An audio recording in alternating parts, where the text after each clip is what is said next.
Hare Krishna everyone, and welcome back to Inspired Bhaktiyoga. Sorry, I'm a little winded today.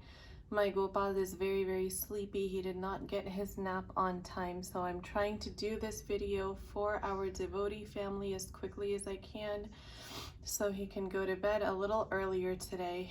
Oof, we are both tired. So today we will be reading from Bhagavad Gita 1972, Chapter 2. We're starting Chapter 2 today, and in the edition that I have, that begins on page 71. For anyone who is new here, welcome. I do see some new faces. That's always exciting. Thank you so much for joining us here today. And as requested by many of the subscribers of the younger generation, we will be reading the translations and purports in English only, skipping over the Sanskrit text. I may do another set of recordings with the Sanskrit because it is extremely valuable, but for the sake of the younger generations to keep their focus and interest and to help in their understanding, I am honoring that request to skip over the Sanskrit parts. So without further ado, let's get started here. Sanjay said, seeing Arjun full of compassion and very sorrowful, his eyes brimming with tears, Madhusudan, Krishna, spoke the following words. Material compassion, lamentation, and tears are all signs of ignorance of the real self. Compassion for the eternal soul is self-realization. The word Madhusudan is significant in this verse. Lord Krishna killed the demon Madhu, and now Arjun wanted Krishna to kill the demon of misunderstanding that had overtaken him in the discharge of his duty. No one knows where compassion should be applied. Compassion for the dress of a drowning man is senseless. A man fallen in the ocean of nescience cannot be saved simply by rescuing his outward dress, the gross material body. One who does not know this and laments for the outward dress is called a Shudra, or one who laments unnecessarily. Arjuna was a Kshatriya, and this conduct was not expected from him. Lord Krishna, however, can dissipate the lamentation of the ignorant man, and for this purpose the Bhagavad Gita was sung by him. This chapter instructs us in self-realization by an analytical study of the material body and the spirit soul, as explained by the Supreme Authority, Lord Sri Krishna. This realization is made possible by working with the fruitive being situated in the fixed conception of the real self. The Supreme Person, Bhagavan, said, "My dear Arjun, how have these impurities come upon you? They are not at all befitting a man who knows the progressive values of life. They do not lead to higher planets, but to infamy." Krishna and the Supreme Personality of Godhead are identical. Therefore, Lord Krishna is referred to as Bhagavan throughout the Gita. Bhagavan is the ultimate in the absolute truth. Absolute truth is realized in three phases of understanding, namely Brahma, or the impersonal, all-pervasive spirit, Paramatma, or the localized aspect of the Supreme within the heart of all living entities, and Bhagavan, or the Supreme Personality of Godhead, Lord Krishna. In the Srimad Bhagavatam, this conception of the absolute truth is explained thus. The absolute truth is realized in three phases of understanding by the knower of the absolute truth, and all of them are identical. Such phases of the absolute truth are expressed as Brahm, Paramatma, and Bhagavan. From Srimad Bhagavatam 1.2.1.1. These three divine aspects can be explained by the example of the sun, which also has three different aspects, namely the sunshine, the sun's surface, and the sun planet itself. One who studies the sunshine only is the preliminary student. One who understands the sun's surface is further advanced, and one who can enter into the sun planet is the highest. Ordinary students who are satisfied by simply understanding the sunshine its universal pervasiveness and the glaring effulgence of its impersonal nature may be compared to those who can realize only the Brahma feature of the Absolute Truth. The student who has advanced still further can know the sun disk, which is compared to knowledge of the Paramatma feature of the Absolute Truth. And the student who can enter into the heart of the sun planet is compared to those who realize the personal features of the Supreme Absolute Truth. Therefore, the Bhaktas, or the Transcendentalists who have realized the Bhagavan feature of the Absolute Truth, are the topmost Transcendentalists, although all students who are engaged in the study of the Absolute Truth are engaged in the same subject matter. The sunshine, the sun disk, and the inner affairs of the sun planet cannot be separated from one another, and yet the students of the three different phases are not in the same category. The Sanskrit word Bhagavan is explained by the great authority Parasar Muni, the father of Vyasadev, the Supreme Personality who possesses all riches, all strength, all fame, all beauty, all knowledge, and all renunciation, is called Bhagavan. There are many persons who are very rich, very powerful, very beautiful, very famous, very learned, very much detached, but no one can claim that he possesses all riches, all strength, etc. entirely. Only Krishna can claim this, because he is the Supreme Personality of Godhead. No living entity, including Brahma, Lord Shiva, or Narayan, can possess opulences as fully as Krishna. Therefore, it is concluded in the Brahma Samhita by Lord Brahma himself that Lord Krishna is the Supreme Personality of Godhead. No one is equal to or above him. He is the primeval Lord, or Bhagavan, known as Govind, and he is the supreme cause of all causes. There are many personalities possessing the qualities of Bhagavan, but Krishna is the supreme person because none can excel him. He is the supreme person, and his body is eternal, full of knowledge and bliss. He is the primeval Lord Govind and the cause of all causes. Brahma Samhita 5.1. In the Bhagavatam also there is a list of many incarnations of the Supreme Personality of Godhead, but Krishna is described as the original personality of Godhead from whom many, many incarnations and personalities of Godhead expand. All the lists of the incarnations of Godhead submitted herewith are either plenary expansions or parts of the plenary expansions of the Supreme Godhead. But Krishna is the Supreme Personality of Godhead himself. Bhagavatam 1:3-28. Therefore, Krishna is the original Supreme Personality of Godhead, the Absolute Truth, the source of both the Supersoul and the impersonal Brahm. In the presence of the Supreme Personality of Godhead, Arjun's lamentation for his kinsman is certainly unbecoming, and therefore Krishna expressed his surprise with the word kutas, where from. Such unmanly sentiments were never expected from a person belonging to the civilized class of men known as Aryans. The word Aryan is applicable to persons who know the value of life and have a civilization based on spiritual realization. Persons who are led by the material conception of life do not know that the aim of life is realization of the Absolute Truth, Vishnu, or Bhagavan, and they are captivated by the external features of the material world. And therefore they do not know what liberation is. Persons who have no knowledge of liberation from material bondage are called non-Aryans. Although Arjun was a Kshatriya, he was deviating from his prescribed duties by declining to fight. This act of cowardice is described as befitting the non-Aryans. Such deviation from duty does not help one in the progress of spiritual life, nor does it even give one the opportunity to become famous in this world. Lord Krishna did not approve of the so-called compassion of Arjuna for his kinsmen. O son of Pratha, do not yield to this degrading impotence. It does not become you.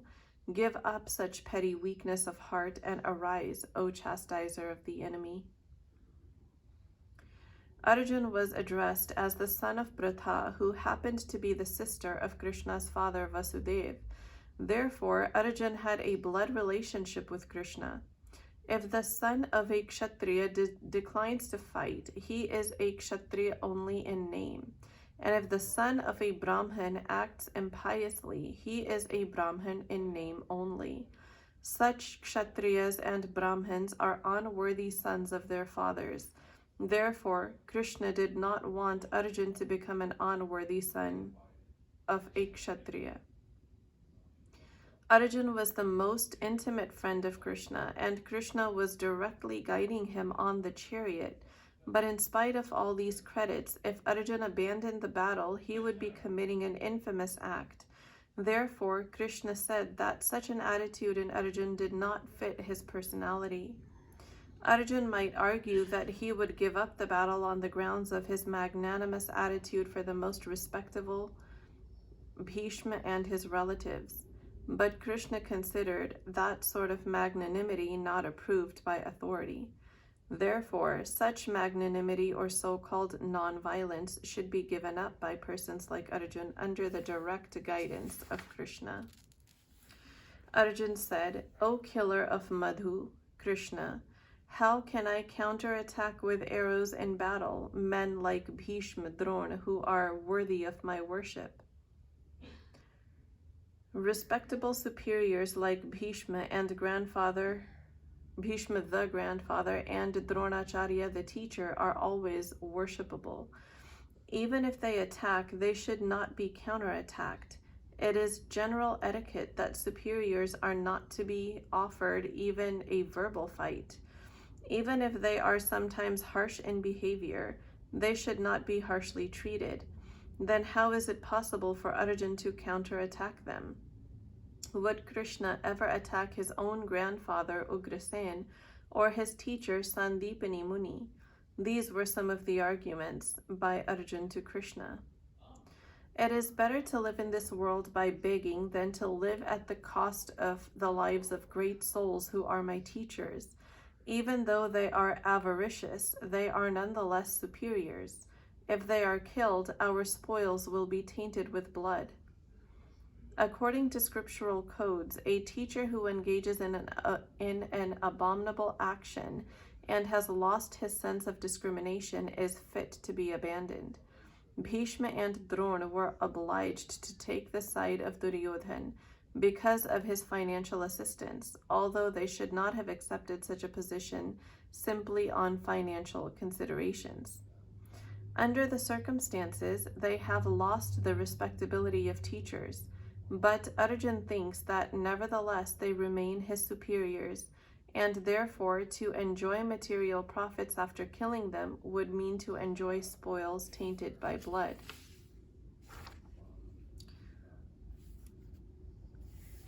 Arjuna continued, Nor do we know which is better, conquering them or being conquered by them. The sons of Dhritarashtra, whom if we killed, we should not care to live, and are now standing before us on this battlefield. Arjuna did not know whether he should fight and risk unnecessary violence, although fighting is the duty of a Kshatriya, or whether he should refrain and live by begging. If he did not conquer the enemy, begging would be his only means of subsistence. Nor was there a certainty of victory because either side might emerge victorious. Even if victory awaited them and their cause was justified, still, if the sons of Dhritarashtra died in battle, it would be very difficult to live in their absence. Under the circumstances, that would be another kind of defeat for them. All these considerations by Arjuna definitely prove that he was not only a great devotee of the Lord, but that he was also highly enlightened and had complete control over his mind and senses. His desire to live by begging, although he was born in the royal household, is another sign of detachment. He was truly virtuous, as these qualities combined with his faith in the words of instruction of Sri Krishna, his spiritual master, indicate. It is concluded that Arjuna was quite fit for liberation. Unless the senses are controlled, there is no chance of elevation to the platform of knowledge, and without knowledge and devotion, there is no chance of liberation. Arjuna was competent in all these attributes over and above his enormous attributes in his material relationships. Arjuna continued, "Now I am confused about my duty and have lost all composure because of weakness. In this condition, I am asking you to tell me clearly what is best for me. Now I am your disciple and a soul surrendered unto you. Please instruct me." Purport. By nature's own way, the complete system of material activities is a source of perplexity for everyone. In every step there is perplexity, and therefore it behooves one to approach a bona fide spiritual master who can give one proper guidance for executing the purpose of life.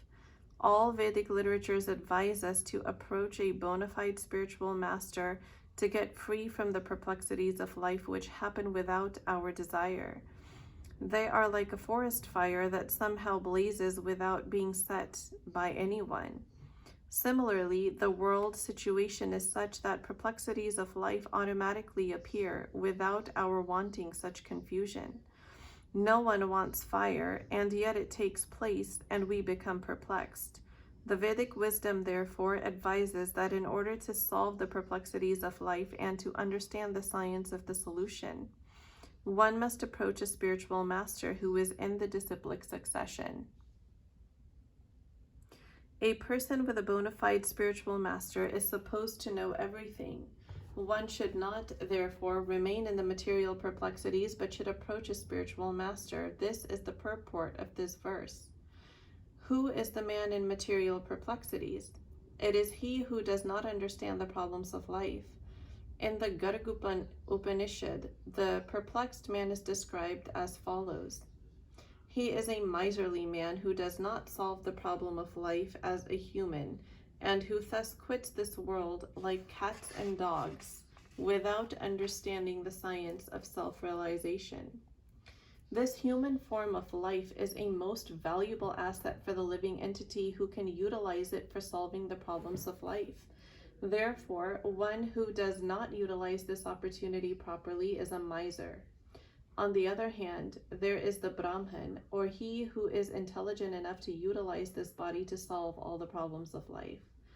The Kripannas, or miserly persons, waste their time in being overly affectionate for family, society, country, etc. in the material conception of life. One is often attached to family life, namely to wife, children, and other members on the basis of skin disease. The Kripanna thinks that he is able to protect his family members from death, or the Kripanna thinks that his family or society can save him from the verge of death. Such family attachment can be found even in the lower animals who take care of children also. Being intelligent, Arjuna could understand that his affection for family members and his wish to protect them from death were the causes of his perplexities. Although he could understand that his duty to fight was awaiting him, still, on account of miserly weakness, he could not discharge the duties. He is therefore asking Lord Krishna, the Supreme Spiritual Master, to make a definite solution. He offers himself to Krishna as a disciple. He wants to stop friendly talks. Talks between the master and the disciple are serious. And now Arjuna wants to talk very seriously before the recognized spiritual master. Krishna is therefore the original spiritual master of the science of Bhagavad Gita, and Arjuna is the first disciple for our understanding the Gita. How Arjuna understands the Bhagavad Gita is stated in the Gita itself, and yet foolish mundane scholars explain that one need not submit to Krishna as a person, but to the unborn within Krishna. There is no difference between Krishna's within and without, and one who has no sense of this understanding is the greatest fool in trying to understand Bhagavad Gita. I can find no means to drive away this grief which is drying up my senses. I will not be able to destroy it even if I win an unrivaled kingdom on the earth with sovereignty like that of the demigods in heaven. Although Arjuna was putting forward so many arguments based on knowledge of the principles of religion and moral codes, it appears that he was unable to solve his real problem without the help of the spiritual master, Lord Sri Krishna. He could understand that his so-called knowledge was useless in driving away his problems, which were drying up his whole existence, and it was impossible for him to solve such perplexities without the help of a spiritual master like Lord Krishna. Academic knowledge, scholarship, high position, etc. are all useless in solving the problems of life. Help can only be given by a spiritual master like Krishna. Therefore, the conclusion is that a spiritual master who is 100% Krishna conscious is the bona fide spiritual master, for he can solve the problems of life. Lord Chaitanya said that one who is master in the science of Krishna consciousness, regardless of his social position, is the real spiritual master. It does not matter whether a person is a Vipra, learned scholar in Vedic wisdom, or is born in a lower family, or is in the renounced order of life. If he is master in the science of Krishna, he is the perfect and bona fide spiritual master. So without being a master in the science of Krishna consciousness, no one is a bona fide spiritual master. It is also said in Vedic scriptures, a scholarly Brahmin expert in all subjects of Vedic knowledge is unfit to become a spiritual master without being a Vaishnav or expert in the science of Krishna consciousness. But a person born in a family of a lower caste can become a spiritual master if he is a Vaishnav or expert in the science of Krishna consciousness. But a person born in a family of a lower caste can become a spiritual master if he is a Vaishnav or Krishna conscious. The problems of material existence, birth, old age, disease, and death cannot be counteracted by accumulation of wealth and economic development. In many parts of the world, there are states which are replete with all facilities of life, which are full of wealth and economically developed, yet the problems of material existence are still present. They are seeking peace in different ways, but they can achieve real happiness only if they consult Krishna or the Bhagavad Gita and Srimad Bhagavatam, which constitute the science of Krishna, or the bona fide representative of Krishna, the man in Krishna consciousness. If economic development and material comforts could drive away one's lamentations for family, social, national, or international inebriaties, then Arjuna would not have said that even an unrivaled kingdom on earth or supremacy like that of the demigods and the heavenly planets would not be able to drive away his lamentations. He sought, therefore, refuge in Krishna consciousness, and that is the right path for peace and harmony. Economic development or supremacy over the world can be finished at any moment by the cataclysms of material nature. Even elevation into a higher planetary situation, as men are now seeking a place on the moon planet, can also be finished at one stroke.